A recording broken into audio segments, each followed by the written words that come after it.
ici Mookie et bienvenue sur Bookie Cover Cookie.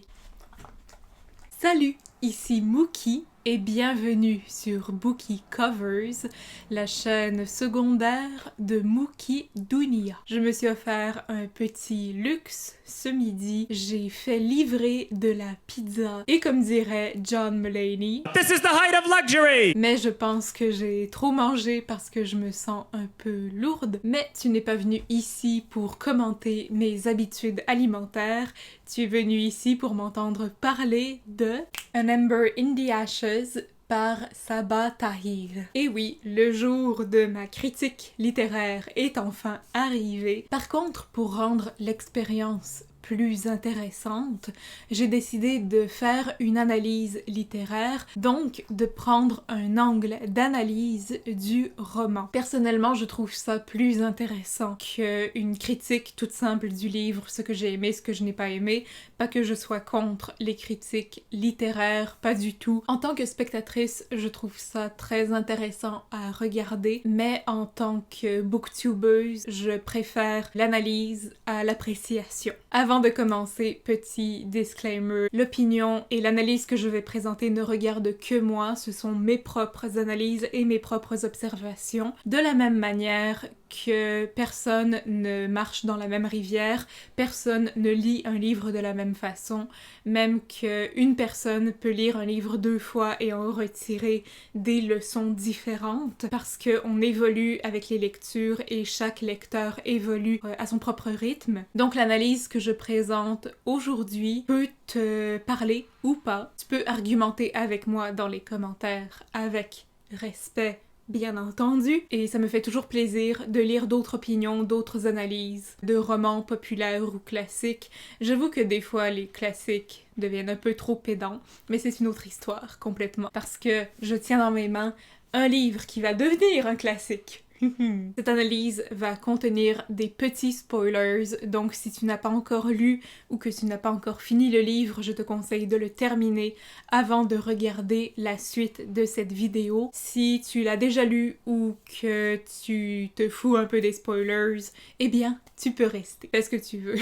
Commençons donc par un bref résumé pour rafraîchir la mémoire de tout le monde. An Ember in the Ashes est le premier tome de la tétralogie de Sabaa Tahir. Dans cet univers, nous avons les Marshalls, qui sont la classe sociale, la communauté dominante, et les familles de l'empereur, les nobles. Et de l'autre côté, nous avons les Scholars, à qui la terre appartenait avant l'invasion des Marshalls.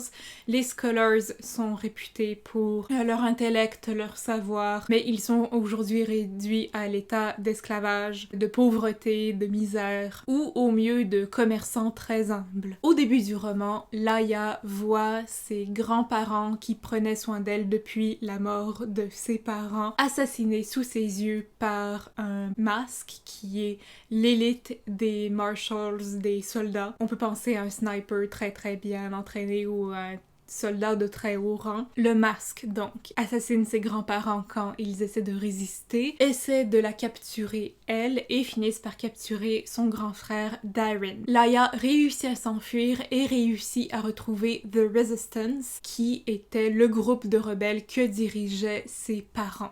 Sa mère avait d'ailleurs une très grande réputation de guerrière et de femme très forte, ce à quoi Laia ne peut pas s'identifier parce qu'elle se considère plutôt faible et sans ressources. Quand Laia demande à The Resistance de lui venir en aide, les chefs de la résistance lui disent « Très bien, on va libérer ton frère ». En échange, elle doit infiltrer la forteresse, l'école des masques, là où les masques sont formés de la tendre enfance jusqu'à l'âge adulte, et elle doit devenir l'esclave de The Commandant pour pouvoir renverser le pouvoir des Marshalls. Laia accepte et en chemin fait la rencontre de 3 masques. Hélène, qui est la seule fille de toute l'école. Marcus, qui est la représentation ultime du patriarcat et de la misogynie et de la culture du viol et tout ce qui est joyeux et bien dans notre monde. C'est aussi un homme qui va essayer d'entrer en compétition pour devenir l'empereur avec Hélène, et Elias, qui est le héros de l'histoire et aussi le 3e masque que Laia va rencontrer et va développer une sorte de relation avec lui. Mon angle d'analyse est donc le triangle amoureux dans An Ember in the Ashes est très bien justifié et utilisé. Le triangle amoureux est un trope qui a mauvaise réputation, surtout dans la littérature pour adolescents, pour jeunes adultes, la littérature YA. L'exemple primordial est Twilight. Le grand classique, c'est le garçon gentil versus le bad boy, ou le tsundere versus l'autre gars, un peu comme dans Fruits Basket. Le garçon mystérieux versus l'ami d'enfance. Quand il s'agit d'un triangle amoureux avec un homme et deux femmes, toujours dans le cadre hétéronormatif. C'est plus la fille douce versus la fille bitch, la nouvelle fille versus l'ex. Il y a plein de variantes plus ou moins intéressantes, plus ou moins clichés, plus ou moins inutiles. Mais dans An Ember in the Ashes, du moins le premier tome, ça fonctionne très bien. D'abord parce que Elias, Laia et Hélène sont des personnages à part entière. Ils existent à l'extérieur de leur relation et à l'extérieur de leur triangle. Ensuite, parce que Hélène et Laia sont des personnages presque similaires. Ce qui est mon premier argument. Laia et Hélène, même si elles sont complètement opposées, ont beaucoup de traits de similarité. Le premier étant qu'elles sont toutes les deux sous-estimées. Laia est sous-estimée par The Resistance et par elle-même, elle se voit comme faible, elle ne considère pas qu'elle est capable de devenir l'espionne de la Resistance. Et Hélène, comme c'est expliqué plusieurs fois dans le roman, est constamment sous-estimée. À travers le roman, il y a certaines anecdotes qui font en sorte que cette sous-estimation est utilisée à son avantage, mais dans tous les cas, ça reste qu'elle est la seule femme dans un univers d'hommes, dans un univers patriarcal, ce qui fait en sorte qu'elle est toujours vue comme désavantagée par rapport à ses pairs. Ensuite, elles ont toutes les deux un pouvoir de guérison.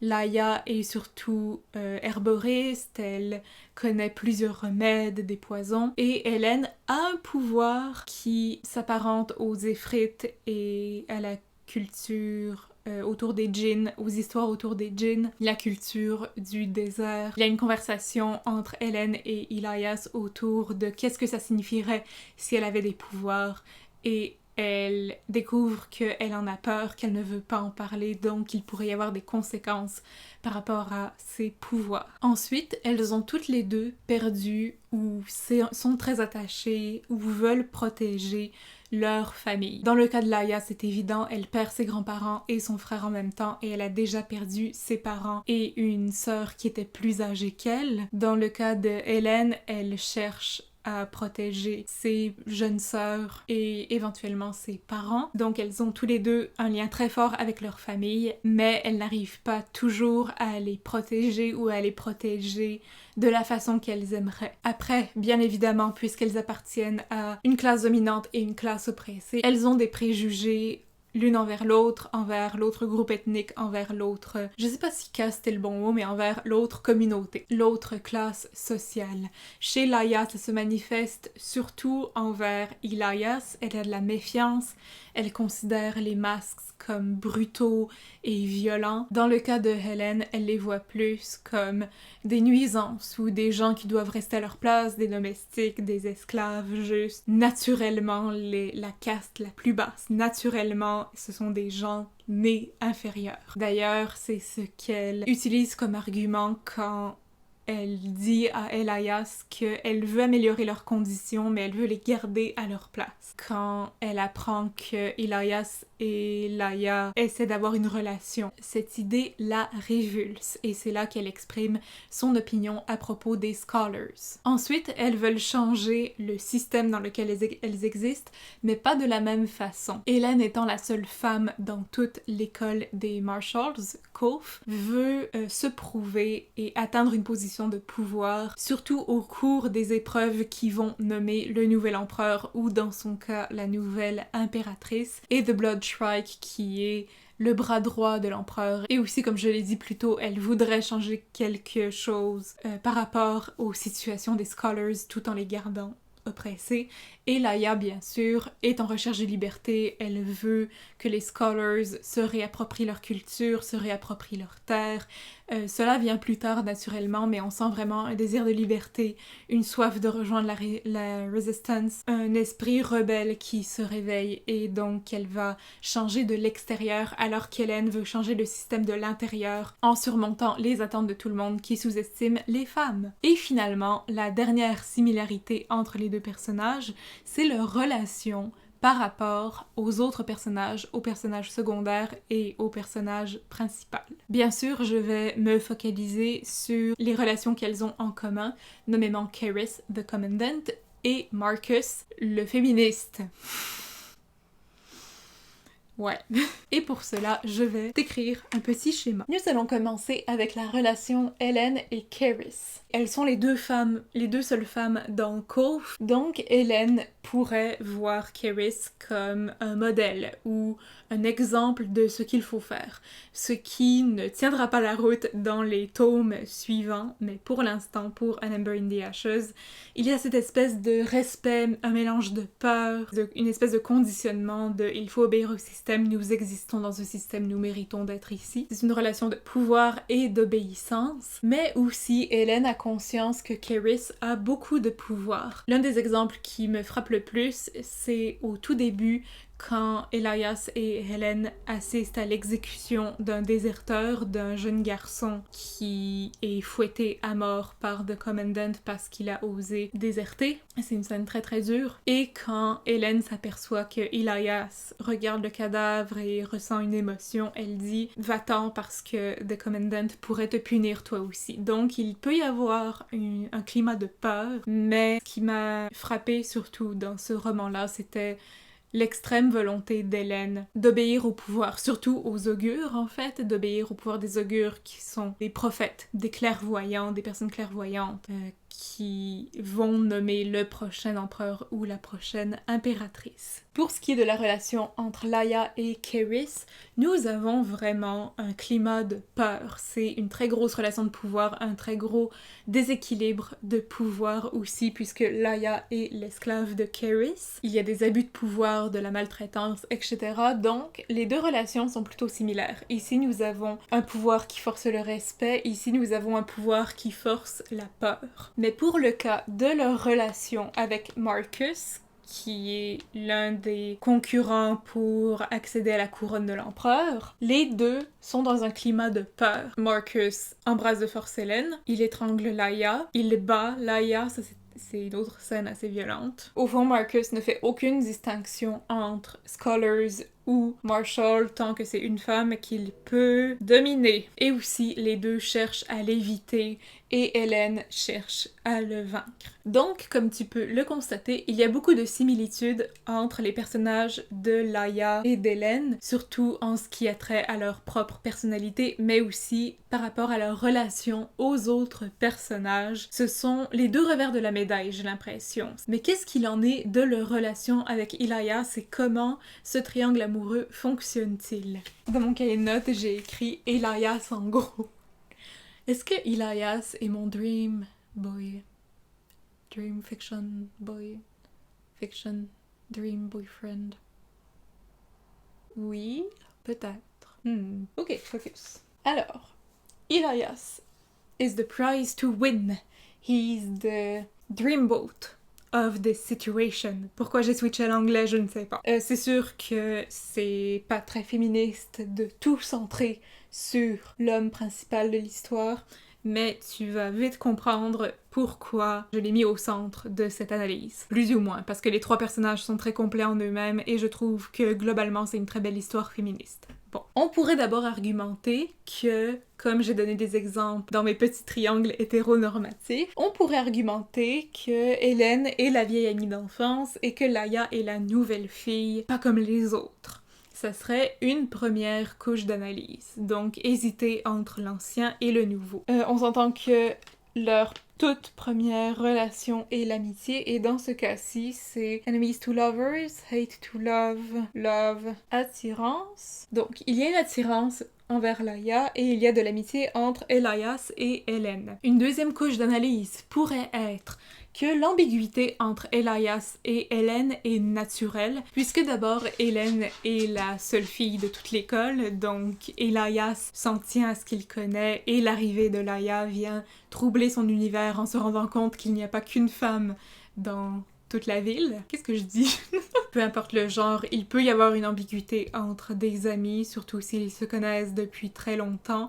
En même temps, je trouve plus sain de représenter des amitiés de sexe opposé sans qu'il y ait une atmosphère de will they, won't they, parce que l'amitié entre filles et garçons existe. Mais on pourrait aussi argumenter que c'est plus naturel et plus sain d'aller vers des nouvelles personnes ou de vouloir rencontrer des nouvelles personnes.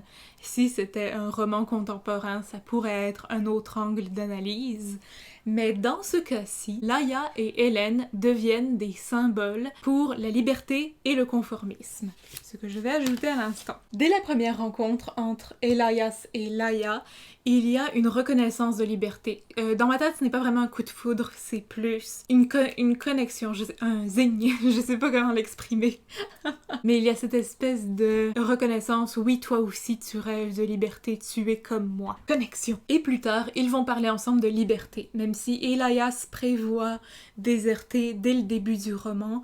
Son plan est dérivé par sa nomination aux épreuves pour devenir le prochain empereur. Ils apprennent à connecter ensemble. D'abord dans l'événement du Festival de la Lune, où ils dansent ensemble, et c'est une très belle scène, super cute, où ils apprennent à se laisser aller un peu plus, et aussi quand Elias gagne la 3e épreuve, Laia et son prix, sa récompense. Et c'est là qu'ils se parlent un peu plus de qu'est-ce que ça représente pour eux la liberté et de leur famille aussi, si je ne me trompe pas. En tout cas, ils apprennent à se connaître. Et finalement, ils vont élaborer un plan ensemble, plus ou moins broche à foin, mais à la fin du roman, ils décident de s'évader ensemble. C'est donc le choix de la désertion et la liberté. Mais Elias hésite, parce que Hélène représente le conformisme.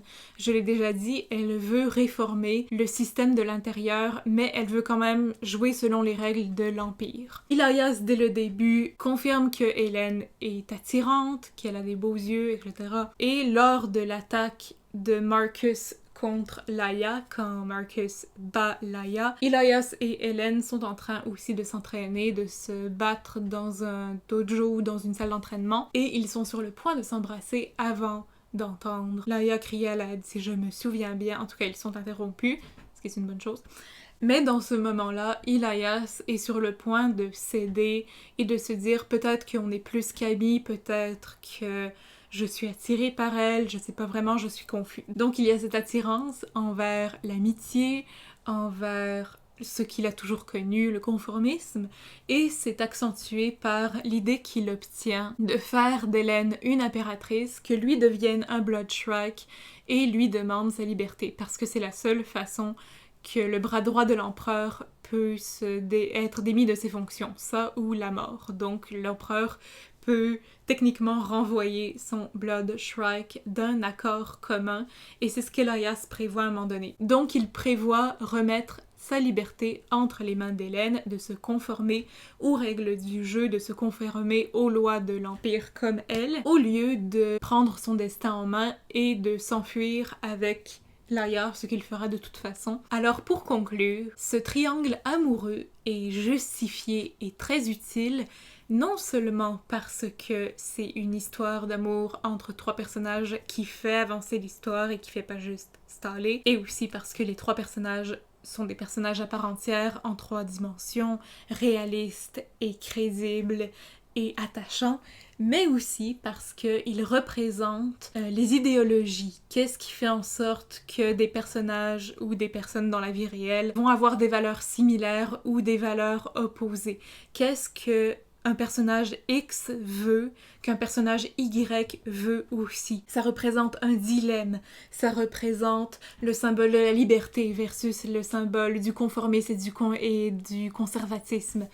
Ça représente tout ça dans seulement 3 personnages et un peu de travail sur les 2 personnages féminins qui, selon moi, sont très proches l'une de l'autre, qui sont 2 côtés d'une même médaille. Et voilà, c'est tout pour cette vidéo. J'espère que tu as apprécié cette analyse. N'hésite pas à me donner ton opinion, à infirmer ou à confirmer mon hypothèse dans les commentaires. Tu peux liker et partager cette vidéo. N'oublie pas de t'abonner et de me suivre sur Instagram et aussi de t'abonner à ma chaîne principale Mookie Dounia où je présente mes chorégraphies et autres créations. Sur ce, je m'appelle Mookie et j'espère que tu trouveras ton prochain coup de cœur sur Bookie Covers. Bye! Donc de prendre un angle. Mon angle d'analyse est donc que Cookie veut prendre de la place.